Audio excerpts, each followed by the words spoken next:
જય માંધાતા, જય વેલનાથ, જય કોળી સમાજ। સૌ પ્રથમ તો દરેક કોળી ઠાકોર સમાજના ભાઈઓને બે હાથ જોડી નમ્ર વિનંતી કે બને એટલો વિડીયો આગળ શેર કરો। રાજ્યસભાની ચૂંટણી માટે આ એક સમર્થન છે। ઓબીસી સમાજનો એક ચહેરો તો રાજ્યસભાની અંદર હોવો જોઈએ।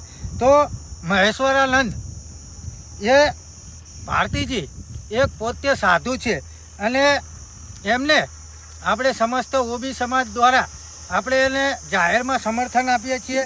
તો આ મહેશ્વરી બાપુ એ ખૂબ જ એજ્યુકેશનવાળા, ભણેલા ગણેલા અને હોશિયાર વ્યક્તિ છે। તો આપણે સૌએ એમને સમર્થન આપવું જરૂરી છે, કારણ કે ઓબીસી સમાજનો ચહેરો એક રાજ્યસભાની અંદર હોવો જોઈએ। તો એ આપણો અવાજ બને, આપણું કોક સાંભળે અને આપણું સાંભળી અને એ આપણા માટે રજૂઆત કરે। તો શા માટે મહેશ્વરી બાપુ આપણા માટે જરૂરી છે એમના થોડાક હું કારણો તમને જણાવીશ। તો મહેશ્વરી બાપુ એક પોતે જ એજ્યુકેશનવાળા વ્યક્તિ છે। એ પોતે એક શિક્ષક છે અને એ પોતાની ફરજ ખૂબ જ પ્રામાણિકતાથી નિભાવી રહ્યા છે। જેમની કર્તવ્ય માર્ગદર્શક અને બેદાગ ચહેરો અને ખાસ કરી એ ઓબીસી સમાજમાંથી આવી રહ્યા છે।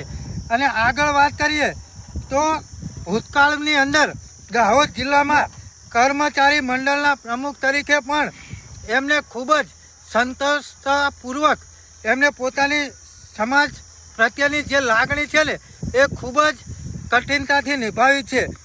તેમને અન્યાય, અત્યાચાર, જુલ્મ વિરુદ્ધ હર હંમેશ એ આમ જનતા સાથે અડીખમ ઊભા છે।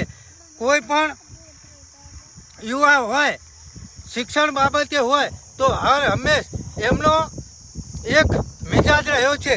તો એના વિશે વાત કરીએ તો સરકારી ભરતીઓ જેવી કે ટાટા અન્ય નોકરીઓમાં યુવાનો સાથે અત્યાચાર થાય તો હર હંમેશ એ મોરચા તરીકે એ ખૂબ જ આગળ રહ્યા છે। અને એ ઓબીસીની અંદર દાહોદ જિલ્લામાં કોઈ પણ જગ્યાએ અન્યાય, અત્યાચાર કે કોઈ પણ કઠિન સમસ્યા હોય તો હર હંમેશ એ આગળ રહી અને ઓબીસી સમાજ વતી એ આવેદનપત્રો પણ ફાળવી રહ્યા છે। છેલ્લા 20 વર્ષથી આ બાપુ હર હંમેશ સમાજની સેવા કરી રહ્યા છે। તો આવો સૌ સાથે મળી અને આ ઓબીસી ચહેરાને આપણે ચમકાવીએ અને એમને સમર્થન આપીએ। જો ખરેખર આ વિડીયો પસંદ આવ્યો હોય તો ભલે એટલો મિત્રો વિડીયો આગળ શેર કરો। જય હિન્દ, જય ભારત।